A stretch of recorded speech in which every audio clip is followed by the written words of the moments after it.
Okay, so welcome to Evaluating the Ex-Offender.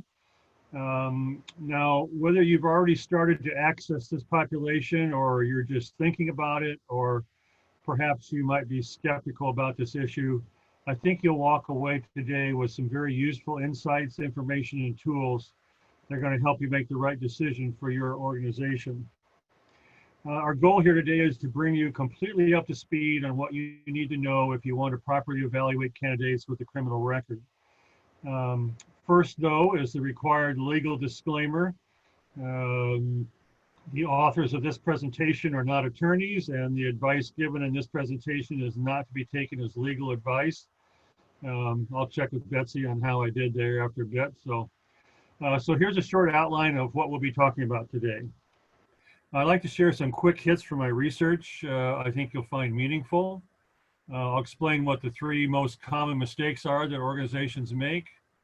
And we'll talk about the 5 hurdles you have to overcome to create a fair chance process.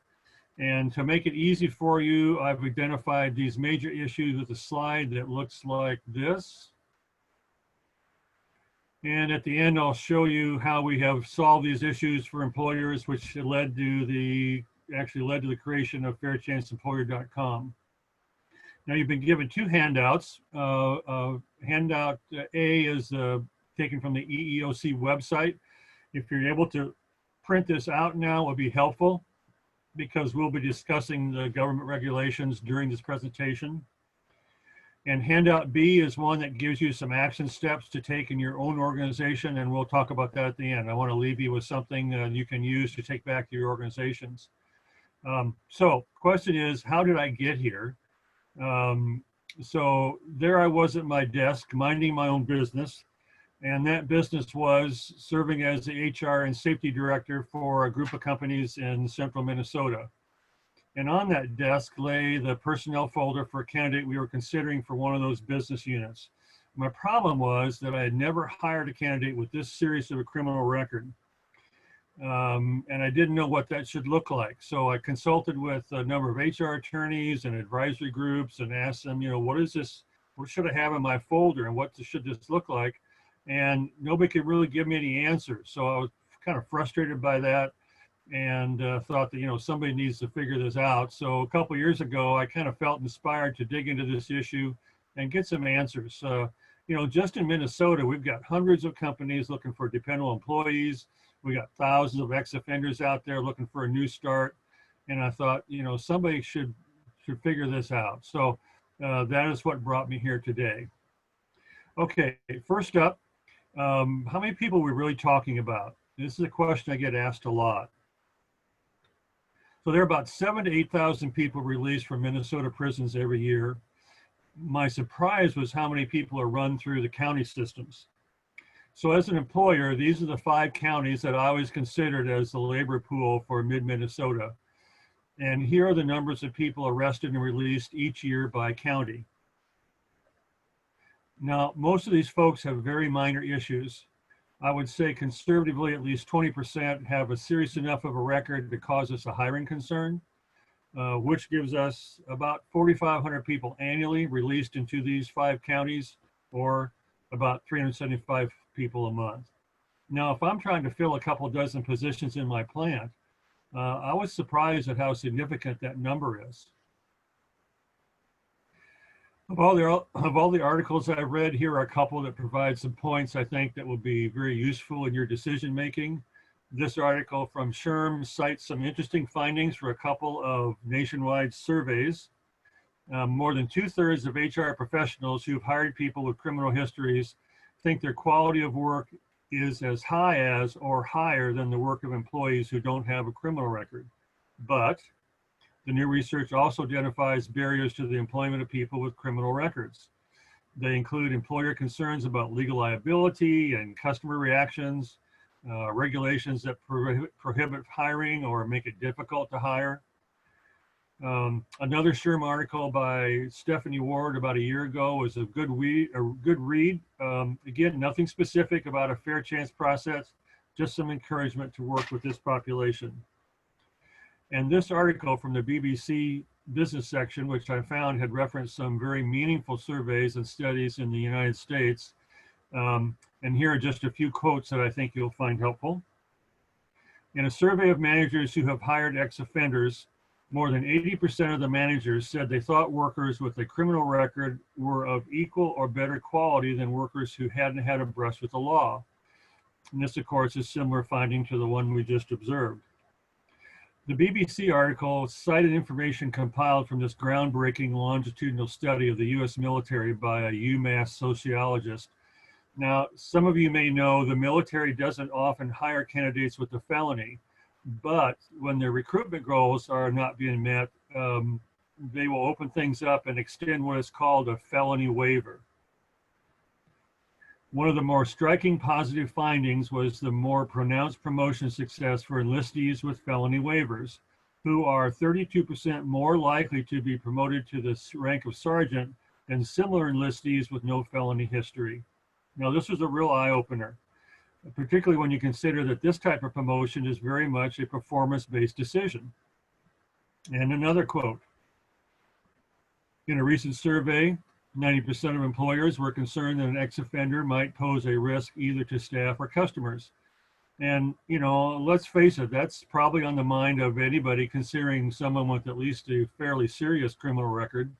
You know, what happens if this goes south? And that was certainly on my mind when I was considering the candidate I spoke about earlier. So after all the research, what was the conclusion drawn by this journalist? What this means is that companies have no blueprint to follow when it comes to hiring people with convictions. And that was, I think I probably stood up and yelled yes to the computer screen when I read that, because that's exactly the experience that I had. There wasn't any blueprint out there that I could follow. And in the world of HR, it's all about processes and it's all about documentation. So that's just kind of what motivated me to try to figure this out. So what are the ground rules for a fair chance process? After 2 years of research, I'm sorry to say I found plenty of articles about having a fair chance process, but I found zero references that should tell us what it should look like. So let's start with what a good definition might be. I found this one that I thought was helpful. Fair chance hiring is built on the premise that everyone, regardless of their background, has the right to be fairly assessed for a role they might be qualified for. Now, most hiring managers know we have basically two major concerns when considering an ex-offender. One, how do we document that we followed the EEOC guidelines? And two, what documentation do we need to guard against a negligent hire lawsuit? Well, let's take that second one first. That's kind of the easiest one to solve. There's good news and bad news here. The bad news is the average successful claim is about $3 million. But the good news is there's lots of articles and legal advice out there that address how to best insulate yourself from these kinds of claims. And if you research this topic, what you're going to find is, first of all, they're rare. Second of all, they are rarely successful. Because thirdly, as long as you can prove that you are following at least the normal decision-making process, then kind of by definition, that doesn't rise to the level of negligence. So that ends up being our first hurdle that we have to overcome in a fair chance process. Now back to concern number one. How do we document we followed the EEOC guidelines? The EEOC is the government agency that governs the hiring process, and the definitive source everyone bases their thought processes on is this enforcement guidance document published in April of 2012. It was based on a court case known as Green versus Missouri Pacific Railroad. And this is where the terminology green rules comes that we'll discuss next. So this is bullet number 4 on your handout. And what it says is the EEOC is telling us, among other things, consider 1, the nature or gravity of the crime. 2, how it relates to the nature of the job. So let's say I've got someone with a couple of DUIs over the last 5 years. If I'm going to hire him to run a drill press, really kind of a non-issue. But if I'm looking to hire a delivery driver, it's probably going to be a deal breaker. So gauging the relativity of a crime versus the job that we're looking for is very relevant. Number 3, the time that has passed since the criminal conduct occurred. This means, of course, that the more time that has expired since the offense, our concerns will diminish as well. And number 4, give applicants an opportunity to explain their criminal history. And that's bullet number 7 on your handout. And in my research, I found this is often overlooked, and we'll talk more about that later. So what is the most difficult guideline to follow? How to navigate the gravity or severity of the crime question. This is one of the key requirements of the EEOC standard, and trying to sort out the relative severity of Minnesota felonies is the main issue that hiring managers struggle with. And let me show you why this is so elusive. In Minnesota, we have 4 levels of crime: felony, gross misdemeanor, misdemeanor, and petty misdemeanor. Now, as I've spoken with and to large numbers of HR folks, I found this subject creates the greatest confusion. And it's not only the confusion about felonies, it's how severe is a gross demeanor as compared to a felony. I actually had an employer ask me that question just the other day. So here's where you find the felony levels for Minnesota. Every year, following the actions of the state legislature, the legislative library is tasked to compile the additions and changes to the criminal code. Usually it's published in August, and it's tucked away in the sentencing guidelines. And this is what it looks like on their website. You've got the severity level on the left, the title of the offense in the middle, and then the statute number to the right. And because it's listed this way, this creates several problems for us. There are hundreds and hundreds of these statutes, and unfortunately, they're not listed in statute order, which is the way we would want to do a search if we were trying to figure out the severity level of a felony someone's charged with. The other thing is they can change from year to year. Last year when I updated this, I had 12 changes to this list. And can anybody think of a whole class of statutes that's going to change pretty soon? I think we'd all answer the drug crimes. I mean, we all know that that's being discussed. So that's going to change. And on top of that, the sex-related crimes and the drug-related crimes have their own severity grid. So it's no wonder people get confused about this. And what's even worse, if you have a location in a different state, all this is completely different. The statute numbers are different, the descriptions are different, the severity levels are different. So it makes it extremely difficult, almost impossible for an employer with a multi-state operation to maintain any kind of consistency when trying to abide by the severity standard. So that makes that hurdle number 2. So how do we document compliance with the 4 EEOC green rules? You have the handout of this government document taken from the EEOC website, and we've already covered the 4 major guidelines, and they are highlighted on the back of your handout. The major problem for us is how exactly do we document that we have considered something? You know, we can document we held an interview, we can document that we checked with previous employers, we can document that we requested a background check from a reputable company, we can document that the same process is applying to each candidate, but how do I document that I considered something in my decision-making process? This is something that baffled me in my hiring situation. You know, making this hurdle number 3. So before we move on, here's a couple things we need to consider. Most of you already may know these, but rather than assume, we should be only considering convictions and not arrests. We should be using an established background check company, and we need to stay away from social media when considering a candidate. In fact, Betsey, you want to take a minute and talk about why employers need to be careful about using social media in a hiring or evaluating situation? Sure. The biggest concern is, are you viewing all applicants' social media the same? In other words, imagine a situation where you're only choosing certain applicants, where you're logging in to view their Facebook page, their Instagram page. And I'm not necessarily talking about having an employee where you have access to actually get into their account. I'm talking about just searching for an applicant.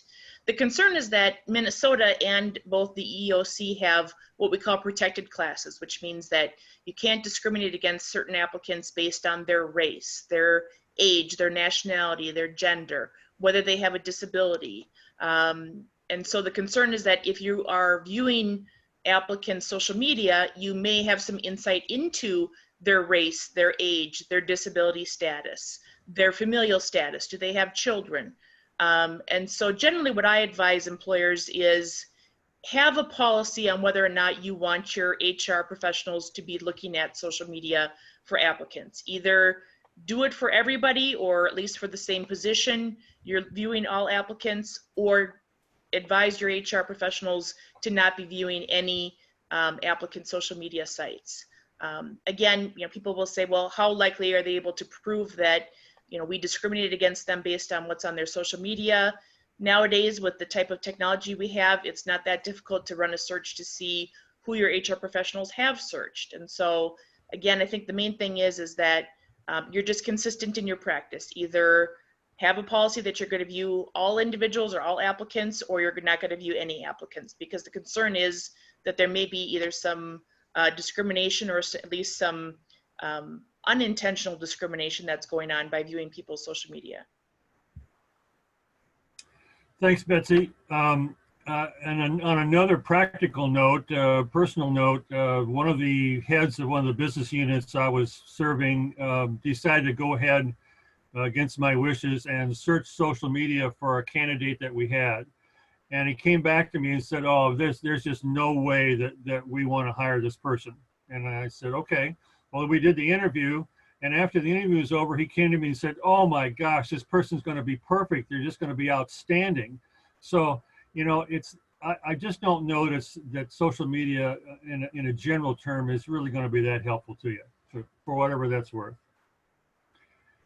Okay, so we talked about conversations I've had with HR folks. We talk a lot about errors that people are making.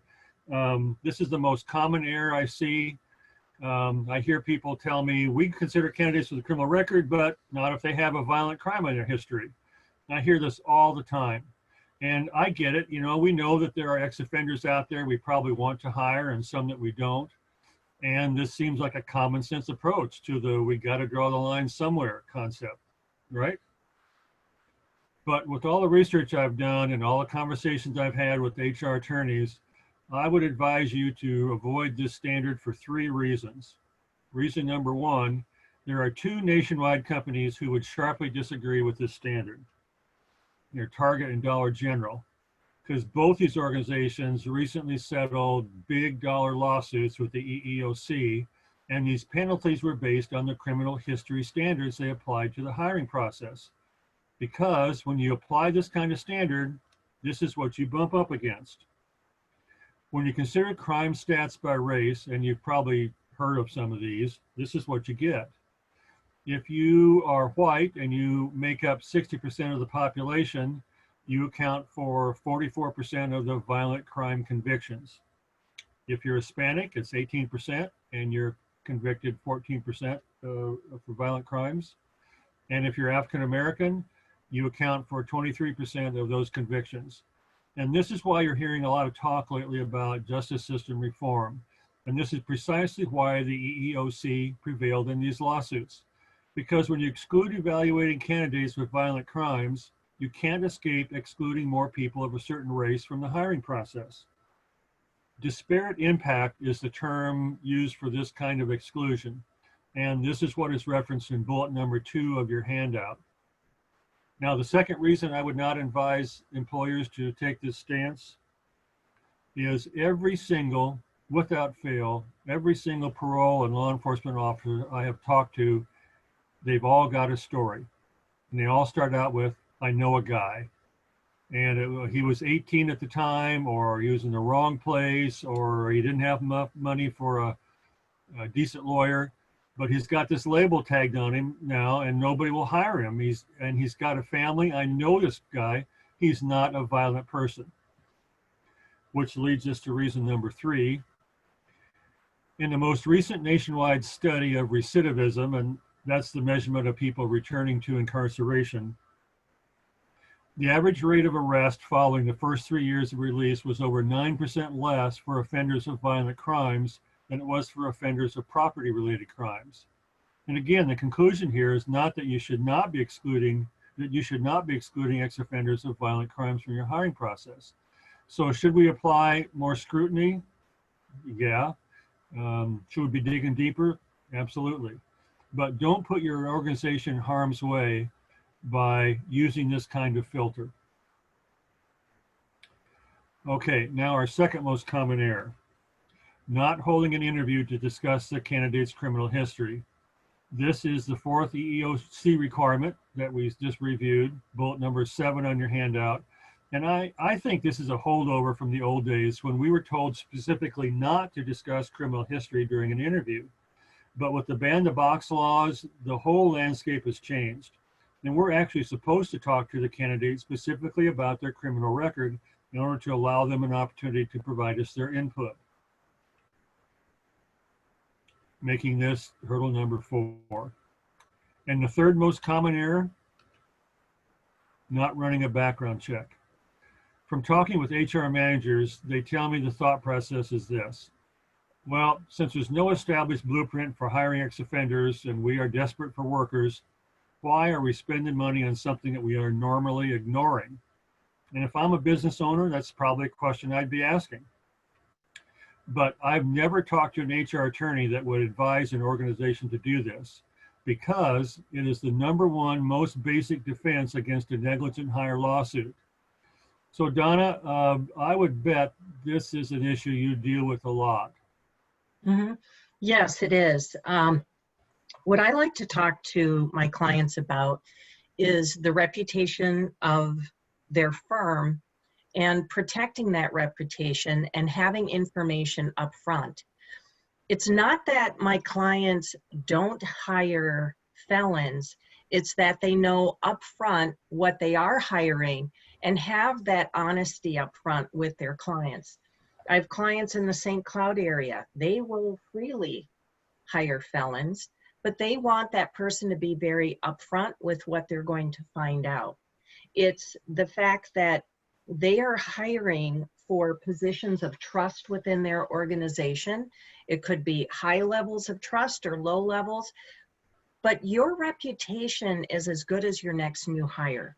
So understanding what you're going to find out, having that fact check of finding out what the applicant says versus what the record actually says, and being able to move on from there and having hiring criteria based on the various levels of trust of your organization. Certainly for the schools that I work with, they have a very high level of trust for assault and sex crimes that they need to rule out versus somebody in manufacturing. The person isn't going to be around that many people. That's a little bit lower level of trust, but knowing that that person is open and honest of what's going on.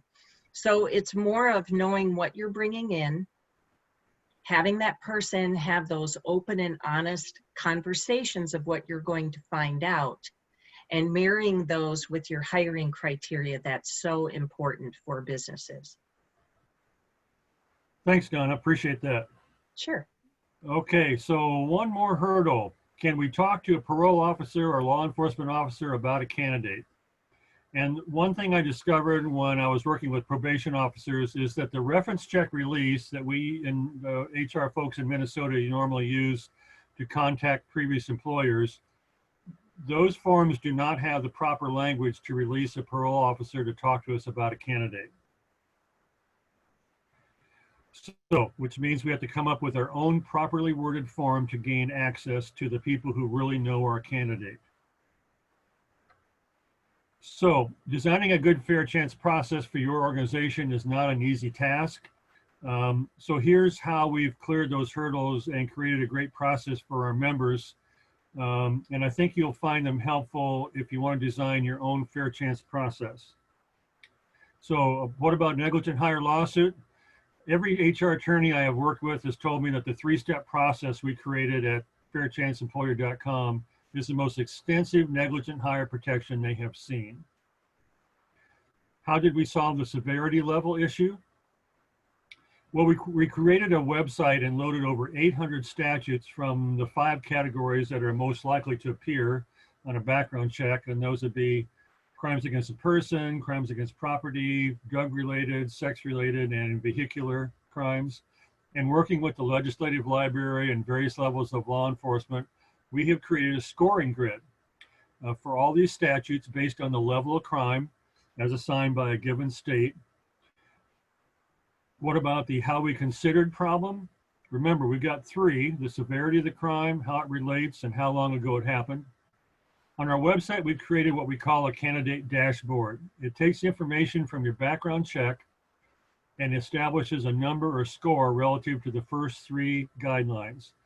So we've accomplished this by creating some metrics that takes these guidelines, starting with the severity score, then factoring in how the crime relates to the job, how long ago it happened, in order to create a consistent way to evaluate the criminal record. And it provides a solid documentation that each of the EEOC guidelines are being followed. And what about the interview guideline? Well, we solved this by seeking out the advice of several HR attorneys, and we put together a list of sample interview questions, along with some coaching notes to get you started. And as for hurdle number 5, we worked with supervised release and law enforcement officers to develop this release form you could have the candidates sign so you can complete the evaluation process. So back to the handout we referred to earlier. At the top of the back page, get to it here. I just had something pop up on my screen. There we go. At the top of the back page, we've given you some questions to ask your HR folks to determine if your current process is in line with the EEOC guidelines. And there are questions like, do we know how Minnesota assigns severity levels? Or how are we documenting that we consider the EEOC guidelines? So if you're in attendance today, you're not an HR person, this will give you something to take back to your team and try to do a little investigation on whether or not you guys are actually in compliance with the EEOC guidelines. And at the bottom of the page, I've included the slides you've seen today, including the 5 hurdles to solve in order to create a solid process, as well as the green rules and the 3 most common errors we discussed earlier. Now, if I can help you in any way, my contact information is the bottom of handout A.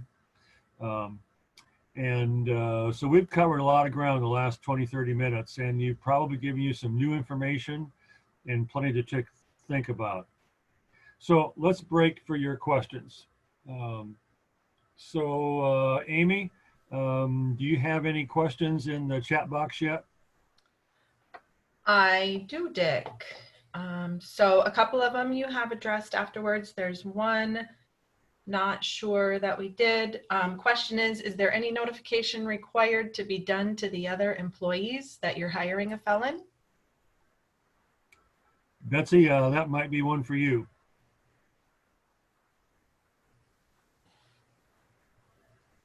Sorry, I'm trying to get, there we go. Is there any notice requirement that you must give to other employees?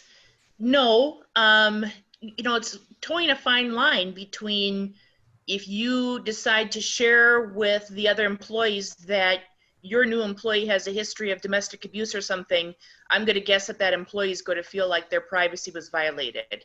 Now, technically, criminal convictions are public records, so it really wouldn't be the sharing of private information, but I imagine that that's what that person would feel like, that that was sort of embarrassing or disclosure of their private information.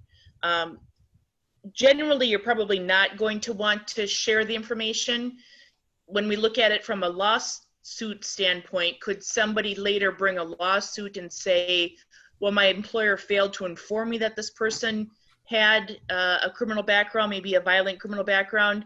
I could imagine that that argument would be raised, but like Dick mentioned, there's probably also going to be a claim for negligent hire, the idea that the employer was negligent in even hiring the person.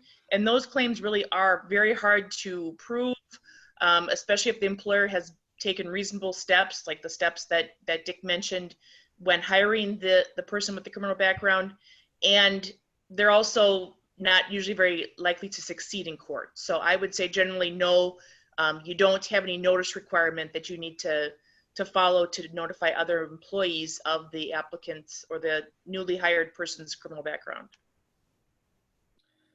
Then on the flip side, are there certain things that you cannot say? During the interview process? I think in terms of notifying your current employees. Is there anything that you can't say? Well, I mean, my first thought was anything that's going to be, I don't think it would come up, but you know, HIPAA is going to have some restrictions on disclosing anything health related if there was any sort of crime that related to a health issue, like maybe a mental health issue. I can't think of anything that you necessarily can't mention. I just don't think it's going to be, it's probably not a great decision to be talking about the person's criminal background aside from a legal issue, but I would think even sort of for a employee morale, team building, cooperative environment, it's just not going to probably sit well with not only the people who are the non-offenders as well as the offenders. So, otherwise there's nothing in the law that says you're prohibited from sharing certain information. Because like I said, criminal convictions are a public record. Anybody could go to a courthouse and view not only the arrest record if somebody was convicted, but what happened during the case, their sentencing order, all of that is public information. Thank you. Another question that was submitted previously during the presentation, and I might need to refer back to Matt on this one, who submitted the question. The question is, how does that differ from the firing of an employee over their social media posts? I just sent you an updated chat, Amy, on that. Oh, great. Rephrasing that was we were talking about pre-hire and not looking at a social media profile of an employee. Yet it's pretty big now and people getting let go from jobs. So I just wanted to know if you could touch on that in any way of the firing of an employee over their social media.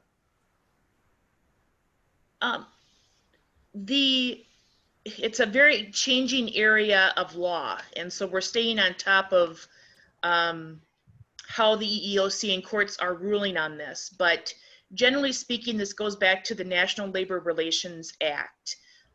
Think of unionization. Think of early U.S. history when unions really became popular. That certainly has changed a lot today, but the legislation sort of comes out of that.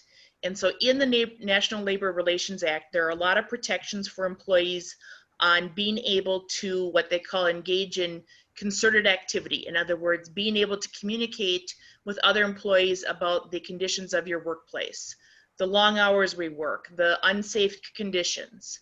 And so from those protections for employees, this sort of social media issue has come about, because what if an employee is on social media talking about those alleged poor workplace conditions, the long hours, the we're not getting paid for overtime, the unsafe work environment. And so what the National Labor Relations Board and the Department of Labor have said is that you can't terminate somebody for a social media post if they're engaging in concerted activity. In my mind, what that means is if they're going on social media and simply saying, my supervisor is a jerk, that's probably going to be grounds for termination if you believe you want to terminate the person. However, in contrast, going on social media and saying, I work for ABC company and our workplace conditions are horrible, it's dirty, it's unsafe, our managers don't follow OSHA requirements, that's probably going to be viewed by the Department of Labor as a concerted activity. In other words, potentially that person was trying to reach out to other employees to sort of engage in these discussions. So that's what the Department of Labor wants to protect, is these sort of concerted activities and discussions that somebody may either be having or trying to initiate versus the simple disgruntled employee who's just trying to sort of make, you know, allegations about not liking where they work. So, but the problem is it's such a gray area. What is a concerted activity and what's not? And that's what, as attorneys, we're trying to stay on top of, is seeing how those cases play out? How have the courts ruled on certain examples of when someone did something? How, you know, what is a concerted activity versus just simply a disgruntled employee? So that's what you have to be careful about, but you'd always want to be thinking about, is this person simply going on social media to be negative, or are they actually, could it be that they're trying to sort of recruit others to be concerned about the same conditions? Thank you, Betsy. I do have another question here. Can we ask on our application materials if a candidate has a criminal record? Go ahead, Dick. Did you want to answer? Did you want me to?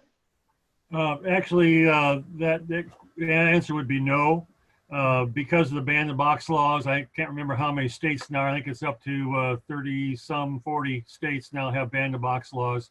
And what the reason for that law is, you are not allowed to ask that information on an application form. Thank you. Another question. How much does a background check cost? Great question. The background check is the sum of the parts. So it depends on all of those different parts working together. For example, a social security trace will pull address history and all the names associated with a particular applicant, which helps drive the criminal check of where you're going to search and how far back you're going to search. Is this a position where, knowing they have the education to do the background check or to do the job, or the skills, so you want to check employment verifications. All of these components add to the cost of the background check. So it's not a single entity, it's many different entities all putting together to give you this whole background of your applicant. So costs can range from, you know, a few dollars, $20 up to several $100s, depending on the scope and breadth of what you're actually checking. Thank you. Yeah. Can you talk a little bit on the work opportunity tax credit?